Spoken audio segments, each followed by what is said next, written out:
Assalamualaikum warahmatullahi wabarakatuh. Perkenalkan, nama saya Putra Gzarysyam, program studi D3 Teknologi Laboratorium Medis kelas B tingkat 1 dengan NIM P0713203251084. Saya akan membuat tugas video biologi sel dan molekuler dosen pengampu Bu Yaumil Fajni Tanjung Bulu MKAS terkait materi ekspresi gen. Berikut penjelasannya. Gen merupakan unit terkecil dari suatu makhluk hidup yang mengandung substansi hereditas atau dapat menentukan sifat individu. Terdapat dalam lokus kromosom.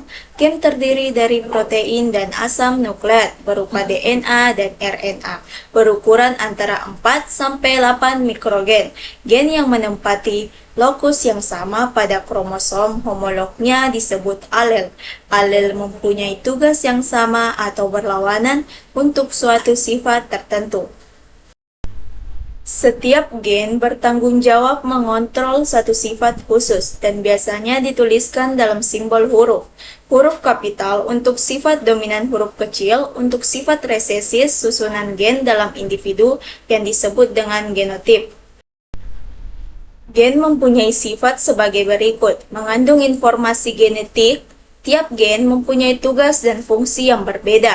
Pada waktu pembelahan mitosis dan meiosis, gen dapat mengadakan duplikasi, ditentukan oleh susunan kombinasi basa nitrogen, berperan menyampaikan informasi genetik dari induk kepada keturunannya, mengatur metabolisme dan perkembangan.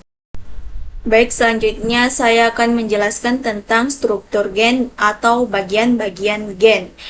Bagian-bagian gen terdiri dari 4, yaitu yang pertama promotor, yang kedua operator, yang ketiga gen struktural, dan yang keempat terminator.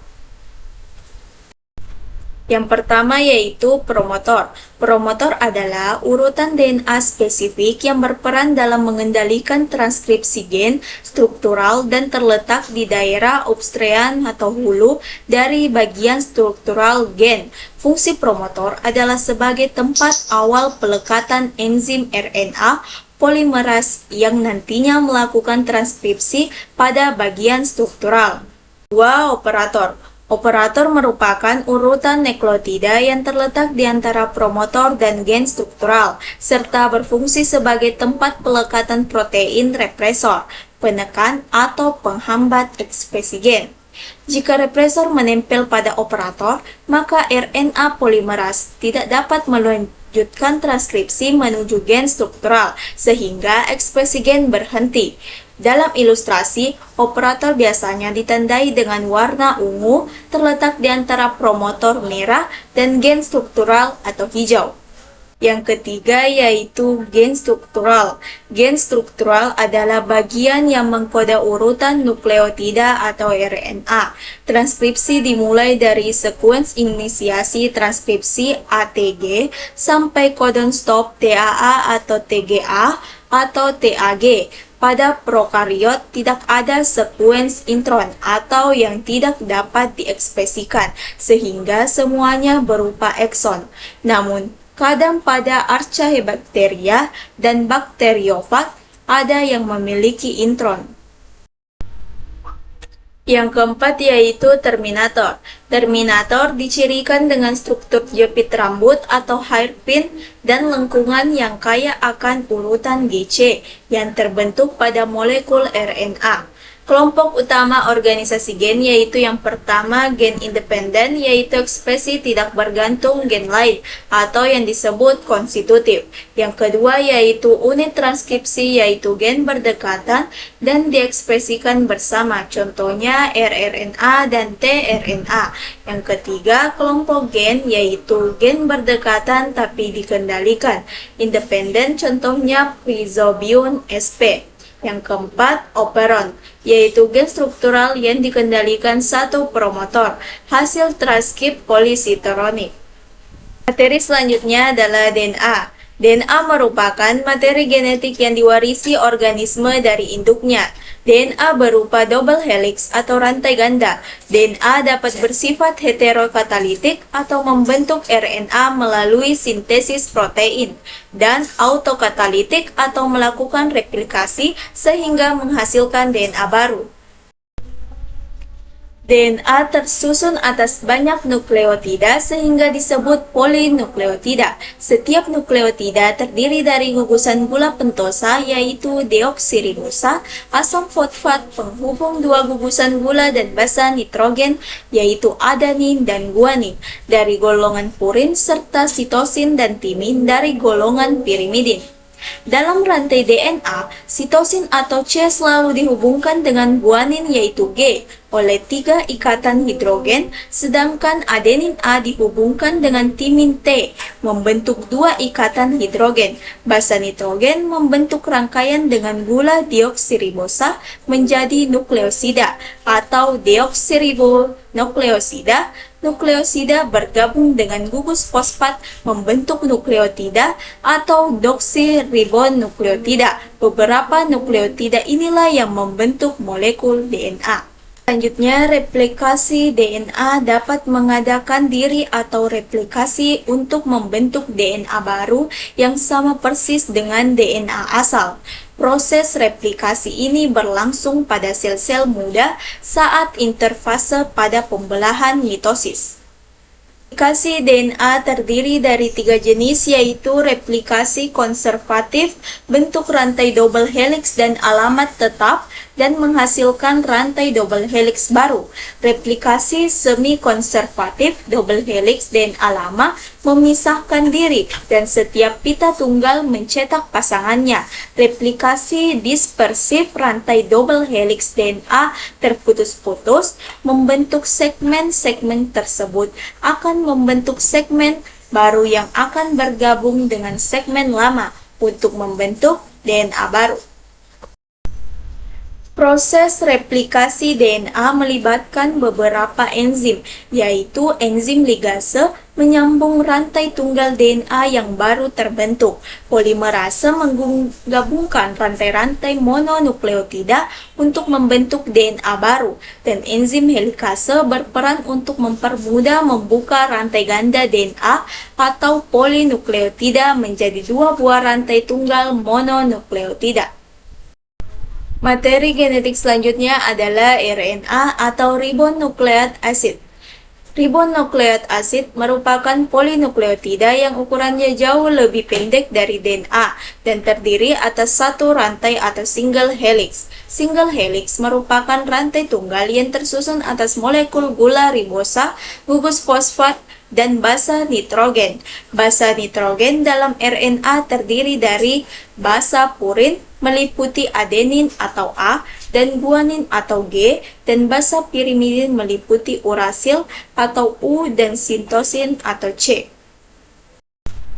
Berdasarkan tempat dan fungsinya, RNA dibedakan menjadi 3 macam, yaitu RNA duta disebut juga messenger atau mRNA, merupakan penghubung DNA dengan protein berperan membawa kode genetik dari DNA ke ribosom, berupa triplet, basa atau disebut juga dengan kodon. RNA ribosom atau RNA-R merupakan RNA terbanyak sekitar 80% dari RNA yang dikandung oleh suatu sel. RNA-R banyak terdapat di dalam ribosom dan berperan sebagai tempat pembentukan protein. RNA transfer atau RNA-T berperan menerjemahkan kodon yang terdapat pada mRNA menjadi satu jenis asam amino serta mengangkut asam amino ke permukaan ribosom pada translasi. Nah, materi terakhir yaitu sintesis protein. Sintesis protein adalah penerjemahan gen atau DNA menjadi RNA hingga terbentuk rantai protein melalui proses transkripsi dan translasi. Secara ringkas, rangkaian sintesis protein melalui proses transkripsi dan translasi adalah sebagai berikut. DNA sensor di dalam nukleus membentuk mRNA, untuk membawa kode genetik sesuai urutan basa nitrogennya. mRNA meninggalkan inti sel menuju ribosom. Kedua tahap ini merupakan proses transkripsi tRNA datang membawa asam amino yang sesuai dengan kodon atau kode genetik yang dibawa oleh mRNA. tRNA bergabung dengan mRNA di ribosom asam amino. Asam amino akan berderat sesuai dengan kodenya, sehingga terbentuklah protein yang diharapkan. Proses 3 dan 4 ini disebut dengan translasi. Berikut ini merupakan tabel kode genetik dan jenis asam amino dalam pembuatan protein. Kode genetik merupakan instruksi berupa kode-kode yang merumuskan jenis protein yang akan dibuat dari ciri khas protein yang ditentukan oleh jumlah asam amino.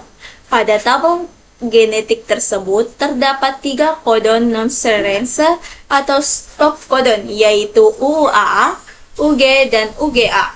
Ketiga kolom tersebut adalah kodon untuk mengakhiri sintesis protein. Selain itu ada juga kodon yang mengawali atau memulai sintesis protein yang disebut stop kodon adalah AUG yang menerjemahkan asam amino mesionis. Pada kode genetik terdapat 20 macam asam amino sebagai berikut. Untuk menerjemahkan kode genetik DNA menjadi asam amino, kita perlu memahami sifat-sifat DNA. DNA memiliki 2 untaian yang bersifat antiparalel. Dikatakan antiparalel karena DNA bersifat sejajar atau paralel, namun arahnya saling berlawanan. DNA dan RNA memiliki ujung 5 aksen dan 3 aksen berdasarkan posisi gugus fosfat yang terletak di urutan atom karbon. Pada gula deoksiribosa atau ribosan DNA ACC adalah untaian DNA dengan arah 5 aksen. Ketiga aksen yang memiliki urutan atau sekuensi basa nitrogen sama dengan mRNA. Untaian ini dikatakan sebagai untaian positif karena memiliki urutan yang sama dengan mRNA. Maka untaian ini disebut sebagai pengkoda atau coding. Untaian ini tidak ditranskripsi atau dicetak menjadi mRNA sehingga disebut anti-template.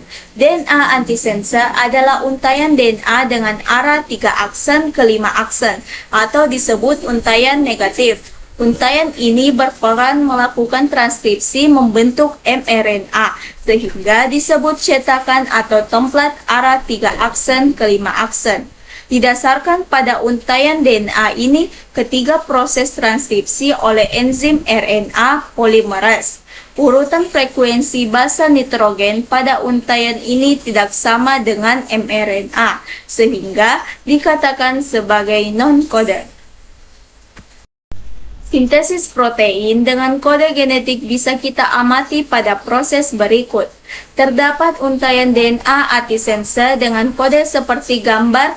Untuk mulai transkripsi, rantai antisense harus diubah menjadi rantai sense, yaitu rantai DNA sense yang arahnya 5 aksen ke 3 aksen A akan diubah menjadi T, T menjadi A, C menjadi G, G menjadi C.